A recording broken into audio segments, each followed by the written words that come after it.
La juventud es una etapa de la vida sumamente importante porque es aquella donde descubrimos el mundo, abrimos nuestros horizontes, donde el ser humano también tiene la oportunidad de descubrirse a sí mismo, conocer cuáles son sus posibilidades, sus capacidades, desarrollarlas a partir de ese descubrimiento.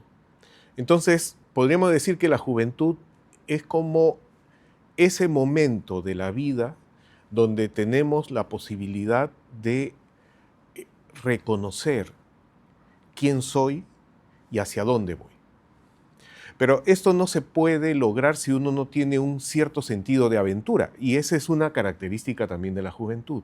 El joven es alguien que se atreve, que se aventura.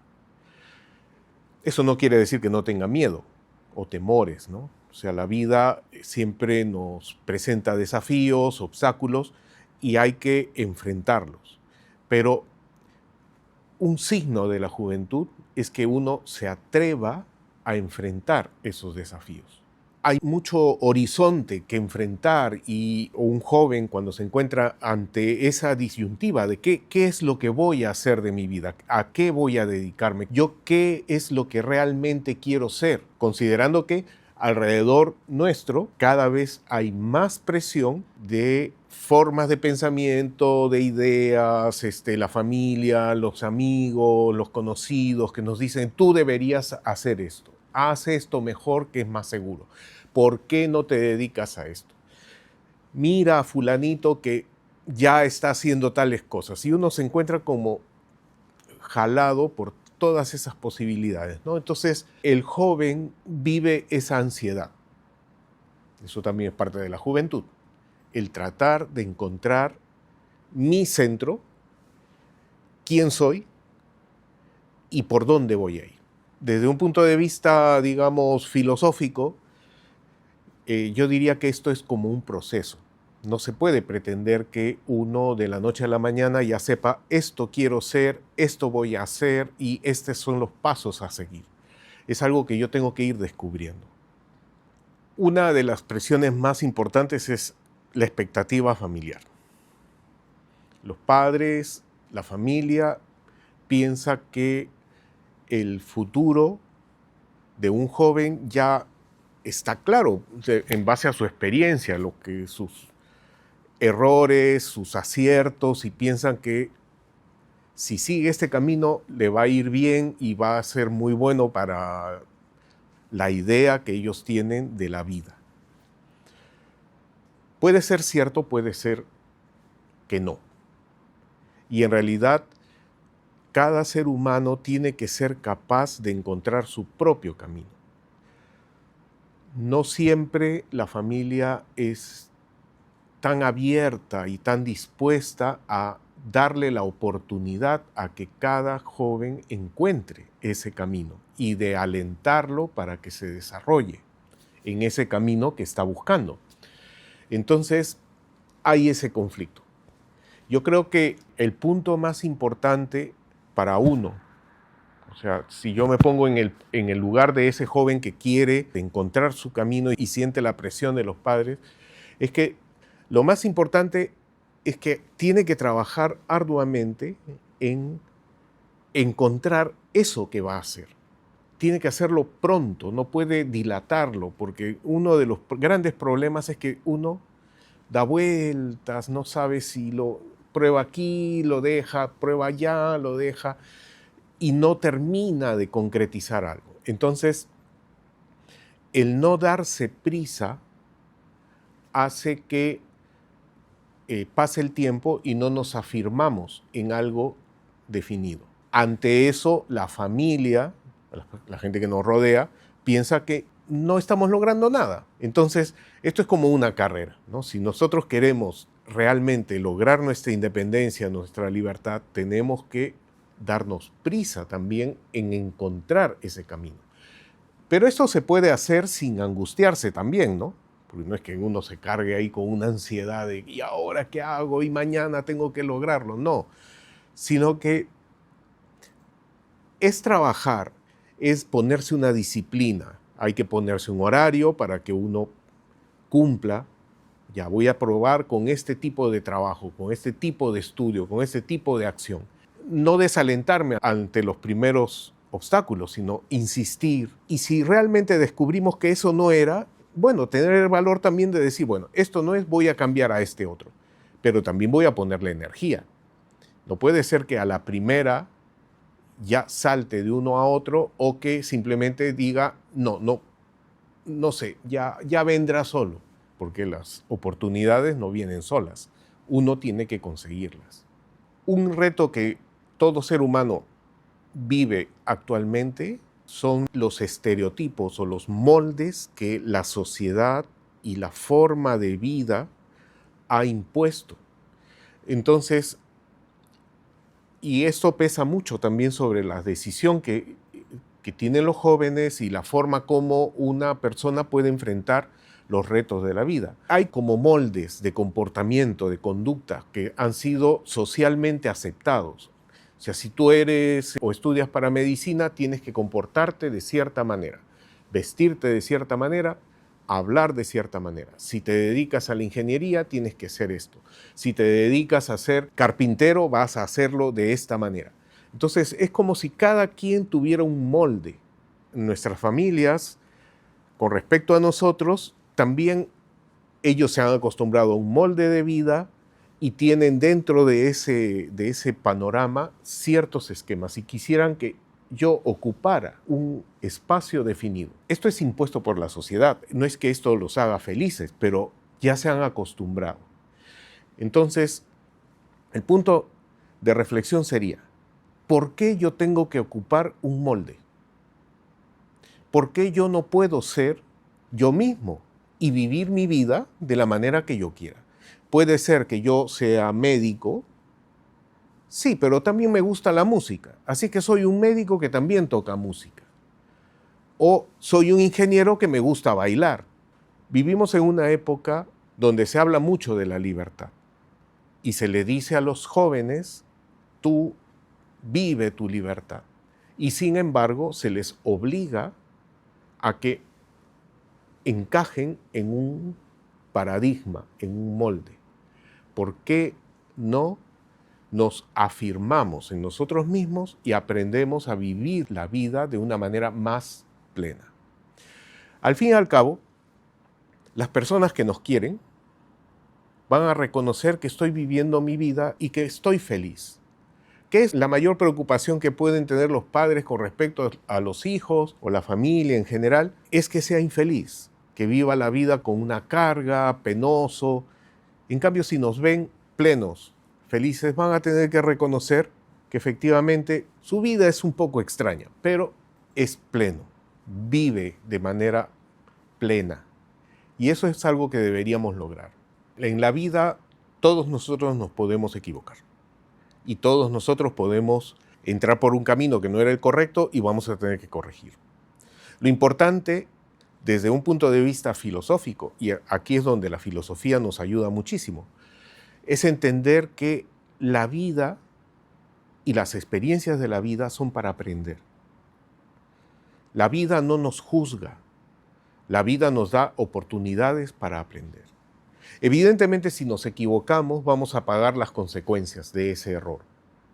Pero eso no significa que sea un fracaso, que esa es la diferencia entre error y fracaso. Error podemos cometerlo siempre, porque ¿de dónde vienen los errores? De que no sabíamos qué es lo que iba a pasar, no teníamos el conocimiento suficiente o no teníamos el entrenamiento suficiente para enfrentar ese desafío. Pero definitivamente, si yo aprendo, si practico y supero mis limitaciones, ya no habrá error. Podré vencer ese obstáculo. Fracaso es cuando yo ya me rindo, cuando ya no hay vuelta atrás.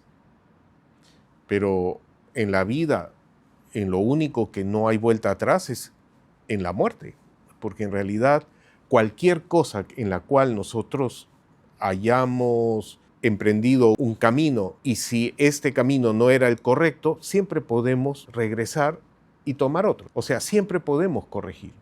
Hace poco veía una noticia de cómo en muchos lugares del mundo hay personas que tienen 70, a veces 80 años, que están volviendo a la universidad a estudiar aquello que siempre quisieron estudiar, pero que las circunstancias de la vida lo llevaron por otro lado.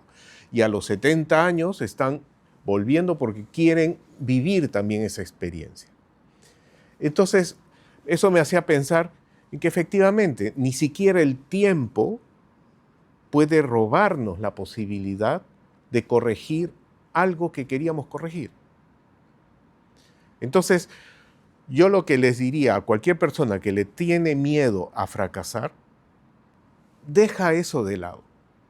Porque sí, te puedes equivocar, pero te puedes corregir y aprenderás.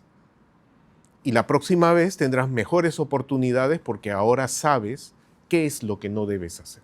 No caigamos tampoco en esa exaltación que hay hoy en día a miedo al fracaso, a estar siempre seguros, a buscar siempre la estabilidad. Bueno, para poder caminar hay que estar un poco inestable, para poder manejar una bicicleta hay que coger velocidad. Si uno no coge velocidad, marchará con inestabilidad. Entonces, el tema es atreverse. Si uno se atreve, empieza a caminar, va a dar los pasos. Y si tropieza por un momento, podrá dar otro y con eso se estabilizará y de esa manera continuar, ¿no? Entonces, ese es el consejo fundamental de la filosofía.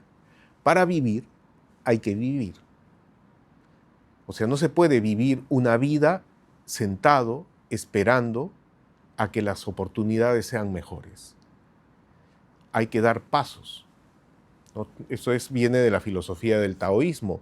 Ellos decían que todo camino empieza por el primer paso. O sea, no se puede transitar un camino si yo no doy pasos. Hoy día se habla de la salud mental. Hay que cuidar nuestra salud mental y para eso hay que evitar estresarnos demasiado, vivir con demasiadas ansiedades, con demasiadas preocupaciones, porque eso nos va a desequilibrar. En realidad, si bien eso tiene algo de verdad, también tiene algo de falsedad, en el sentido de que nuestra estabilidad, nuestra salud mental, es algo que también se construye. Y si nosotros no trabajamos en lograr una mayor solidez y fortaleza mental, desarrollando nuestra fuerza de voluntad, nuestra capacidad de concentración, nuestra capacidad de perseverar, de resistir ante la adversidad, lo que va a suceder es que vamos a tener mucha fragilidad.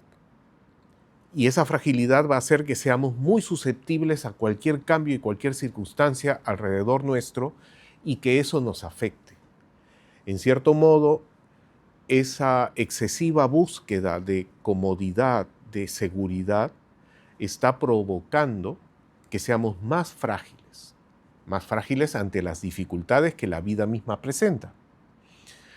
Yo diría que no es un tema de vivir la vida sufriendo o estresado, no, sino que necesitamos recordar que si yo no ofrezco una cierta resistencia, una cierta fuerza, no me fortalezco.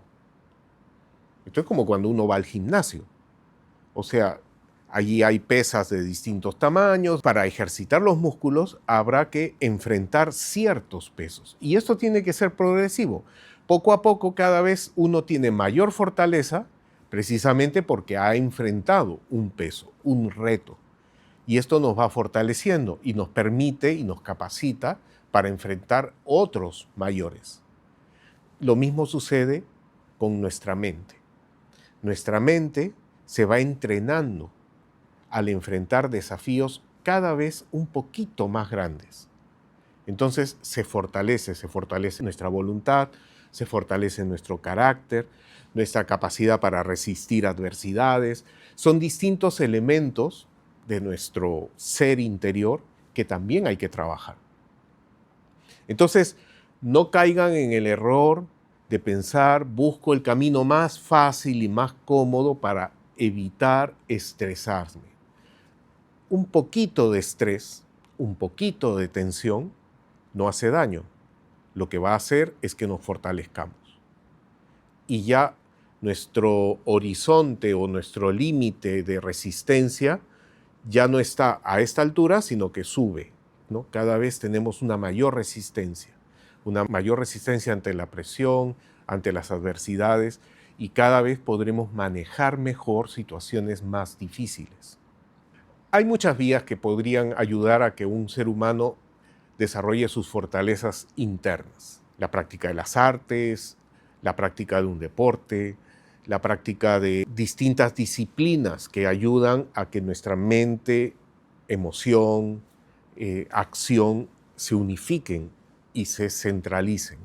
Yo considero que la más completa para todos los aspectos de la vida es el de la filosofía. Porque la filosofía, especialmente cuando la filosofía tiene un carácter práctico, nos permite, en primer lugar, conocernos, ver con cierta objetividad nuestra mente, ver con cierta objetividad nuestras emociones, ver con cierta objetividad nuestra fortaleza física, nuestro cuerpo, o sea, nos permite vernos. Y al vernos en esa perspectiva, podemos trabajar sobre eso y aprender a encontrarle los ajustes necesarios para que nuestra mente, nuestras emociones, nuestra vitalidad, nuestro cuerpo físico, todo funcione de manera armónica y nos permita alcanzar nuestras metas. La filosofía, yo diría que es muy útil. A veces uno dice, no, la filosofía pareciera que se dedica a pensar cosas raras, ¿no? Densas, complejas. Bueno, hay filósofos que hacen eso, pero también hay filósofos que se dedican al estudio y a la comprensión de los medios que nos permiten vivir nuestra vida de la manera más plena y más completa. Y viendo la filosofía desde esa perspectiva, en realidad es muy útil, tremendamente para nuestra vida. La filosofía, en realidad, en su naturaleza más profunda, es netamente práctica, porque habla de buscar aquellos elementos que nos permitan comprender nuestra vida. Y la vida es algo práctico, algo concreto, es lo que nosotros sentimos, es lo que nosotros experimentamos, es lo que nosotros enfrentamos.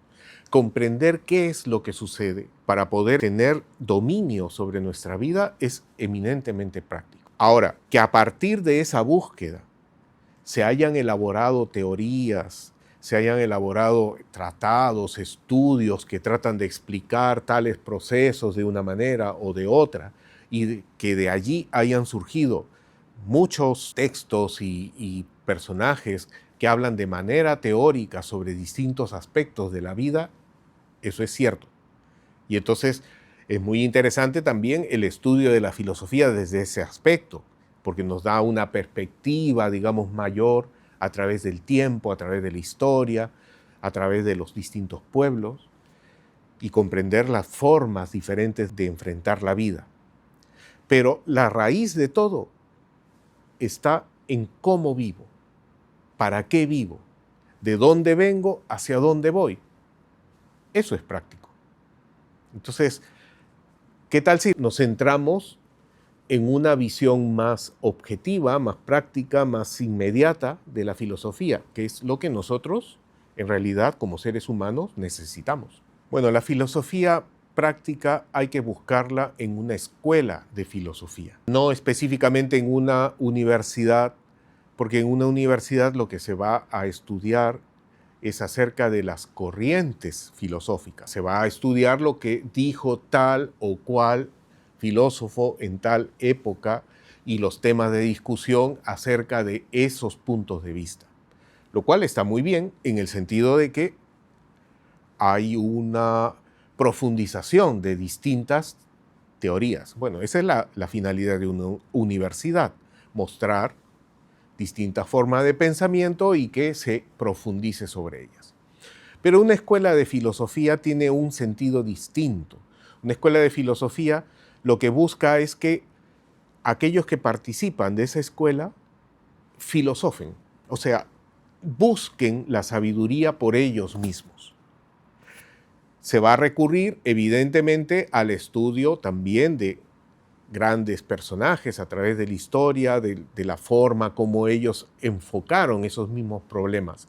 Pero la escuela de filosofía se centra más en la vida, se centra más en cómo esas reflexiones me pueden ser útiles en mi vida diaria que en elaborar un estudio o un tratado, ¿no? En ese sentido, Nueva Acrópolis, que existe en más de 60 países del mundo, es una escuela de filosofía inspirada en las antiguas escuelas de filosofía que existieron en la antigua Grecia, en la India, en China, en distintos pueblos del mundo, en donde se reunían personas a buscar la verdad, a intercambiar ideas, a desarrollar estrategias que le permitan encontrar caminos de desarrollo interno y externo.